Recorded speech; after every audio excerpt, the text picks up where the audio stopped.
joining us today on Coastal and Progressive Rainbow Forum on Society Bites Radio.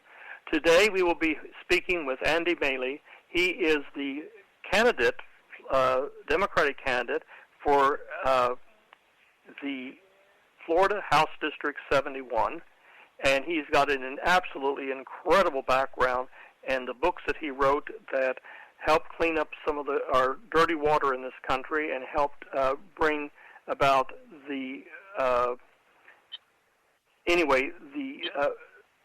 improvement in our environment. Andy, I'm going to let you introduce yourself briefly again, then we're going to pick up talking where we left off last week about COVID-19 and about what we should have learned in Florida. Okay, but first introduce yourself with just a real brief history, 2 or 3 minutes about your history, and because you have an incredible background in what you've done. All right. Well, thanks, Steve. I'm glad to be here. My history: I was born and raised in Woodstock, New York, and went out to college in the University of New Mexico to be an archaeologist. That didn't work out so well. Wound up in the Navy doing a couple of tours of the Tonkin Gulf on a tin can. Came back, picked up woodworking, built boats, wrote Polluting for Pleasure, the book that made two-stroke outboards extinct because of their fantastic amounts of pollution. And then I went back to college and finished my bachelor's degree, got a master's in environmental science and economics, and then went to work in the environment. And it's been that ever since. I've had some significant victories against General Electric, against Entergy, and a very positive win in New York City in the creation, just helping at key moments, the creation of the Hudson River Park on Manhattan's west side. And now here I am in Florida trying to fight Mosaic and trying to fight the developers and trying to fight the uphill battle against things like the Byrd-Harris Act and the Reclamation Act and all these, preemption bills so that communities can't regulate their own plastic wastes. These conservative Republican extremists have the state in a stranglehold, and it's got to stop. We've got to take the State House back. And so that's why I'm here. That's why I'm here. Okay, let's talk about. We were talking about last week when we stopped about COVID-19 and the lessons that Florida failed to learn from New York, and what a disaster that caused to Florida. And exactly, we can literally, I think, and most people here are intelligent enough to realize this, that our governor and our elected Republican politicians sitting in Tallahassee are going to have questions to answer from the people who died, should never have died in Florida after they contacted COVID because we failed to learn from New York what New York went through. Let's pick up with some of the knowledge that you have gained on this and go ahead and discuss that a little bit more and why this is so important in having a change in our legislature up there where we have an opportunity to pass more rational regulations and so forth. Well, when I interviewed Dr. Matthew Edlund the other day in the Zoom town hall, I opened up with the question, why are people staying loyal to a demonstrably worst administration ever? And why will people vote for a party that doesn't care if you live or die? And that's literally the case with Trump and, by extension, because DeSantis is following Trump's policies, and my opponent, clueless Will Robinson, they're all culpable. They're all guilty of creating the circumstances, of just letting people die through their inaction and not taking responsibility for it. By comparison, Andrew Cuomo, people who have lived in New York for a while know that Andrew Cuomo is not a nice guy. He is just a real bastard sometimes. But he took responsibility. He took leadership. He took control. He gave press conferences every day, and they were inspirational. And people rallied around him, did what he said. They did a combination of things. They did lockdowns. They stayed at home for a long time, and wore masks, whenever they were in public. Did testing, tracking, and tracing. monitoring. They had detailed plans in a case-by-case. They had a separate plan for gyms that they just implemented, a separate plan for everything from gas stations to libraries to, you name it. Everything had a plan, and everything was, detailed out. And he followed the lead of the medical profession and the epidemiologists and the scientists. By comparison, Trump, DeSantis, Robinson, that axis, just basically said it's going to go away. It's going to go away.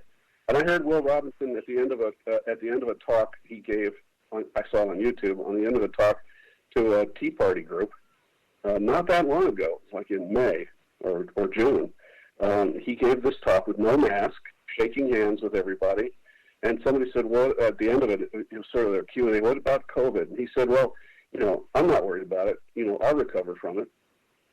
I don't care if I get it, because he's young and fit and healthy, supposedly. He's a runner.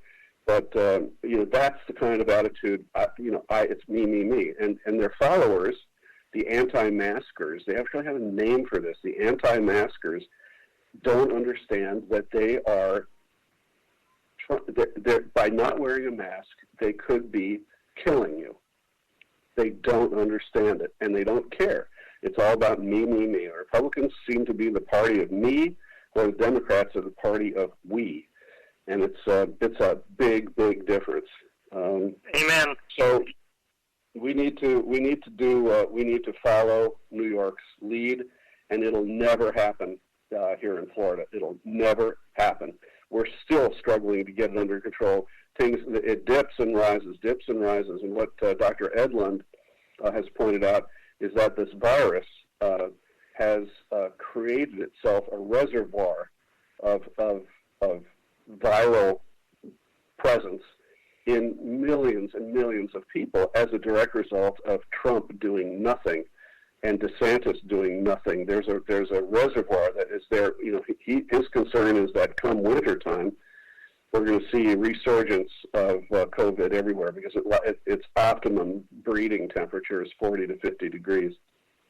And so, we are probably anticipating a 36-month event horizon before there's reliable vaccines because we have anti-vaxxers too. We have these crazy conspiracy people who refuse to take vaccines, and they're going to become hosts for the virus also, and they're going to be essentially trying to kill us, so that they don't have to be inconvenienced in their warped belief systems.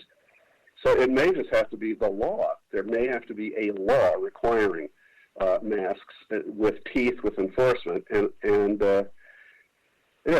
anyhow, there's one of the graphs that I posted. Sorry, go ahead. Well, no, I was just going to say there was a suggestion, but we'll go back to your graphs here. I want to go back to that because you've got such good data. But I read a suggestion. Why can't we? Because I too got upset when I was trying to go and shop in a store, and people were not following. They were suggesting they wear a mask, and the store was not enforcing the policy. Wear a mask, and protect somebody.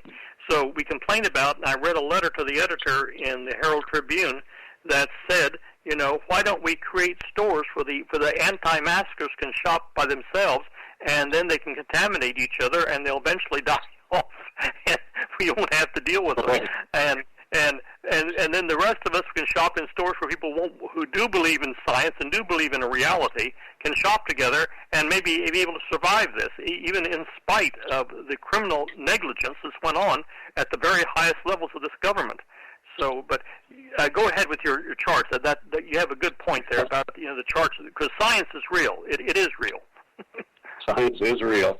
Yeah. So remember Trump and DeSantis both were taking the position, and by extension, clueless Will Robinson were taking the position that the increased testing was responsible for finding more cases and therefore making them look worse.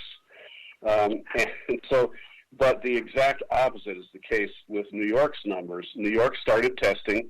They started getting tests out there in the middle of at the peak of their horrible surge, and the tests kept growing and growing and growing and growing. hundreds of thousands, millions of tests. And as the testing grew, presumably there was concomitant to the testing, there was tracing and tracking, and tracing and tracking. Yeah, and they were and then subsequent to that, people would be required to quarantine themselves and so on and so forth. So as the testing went up, the actual cases and the mortalities went down until they're virtually single and double digits. It's a flat little line at the very bottom of the graph along the x-axis, the y-axis, and it's just astonishing. And this surge in testing was responsible for the reduction of, and really the domination, the fixing, stopping the spread of the plague. And so these Republican extremists have no clue of what they're talking about. They're just wrong to the bone. And it's, as you said, it's negligent. And sooner or later, some heads have to roll for this, because people have died on this account. And hopefully the families of people who died will come up with a class action lawsuit or something and have these people in court for their lives. Exactly. And because, it is criminal negligence. It is negligence. Science was real. They knew science was real, and they knew that these people were going to die if they continued to let people not wear masks and spread this disease and run around out in public, giving it to everybody else. And when it could have been brought to a halt much earlier in this country, months ago. But again, it was because of negligence at the very highest levels of this government where this started from. And they may want to call it the China virus. It may have originated there, but we had a chance to stop it and put it under control, but they refused to take the steps that were needed and refused to listen to their own scientists. Instead of trying to listen to them, they tried to silence them. And that's what the problem has been in this country so long, when the people do not want to face reality. And you have it exactly right. I think a lot of people will agree with you, and there's still enough people left in this country that has common sense that believe that science is real, and we have to face reality. So, but let's go on with, beyond COVID-19, what other areas in the environment, especially in the environment, I know you have a lot of great ideas for the environment and helping us here. Can you remind our listeners again about some of your areas in the environment here and what we can do to help improve and mitigate some of the serious things that we're doing right now? And give us some of your platform there and some of your ideas of what we can do, and based on reality and science, Right. Well, again, my worldview is that if you're treating the environment right, you're treating people right, and you're providing a healthy economy. Healthy people are necessary for a healthy economy, and the two just go side by side. But the Republicans don't see it that way. They just want more, and they're bringing it in the course of just like milking our economy and for everything it's got, and their fundamental disbelief in the rights. People have rights to be healthy. They have a right to be healthy. They should not have to be looking over their shoulder, whether it's pollutants in the water stream or whether it's COVID-19. They should not have to be living in fear for their health and for their lives. And yet that's how the Republicans have brought it. They have to be stopped. That dark vision, which includes bounties on American soldiers, cages, for children in cages separated from their families, and basically, government of, by, and for some plutocrats. It's just, that's the conservative agenda. They've brought us to the brink of collapse, economically, ecologically, health-wise, and water-wise.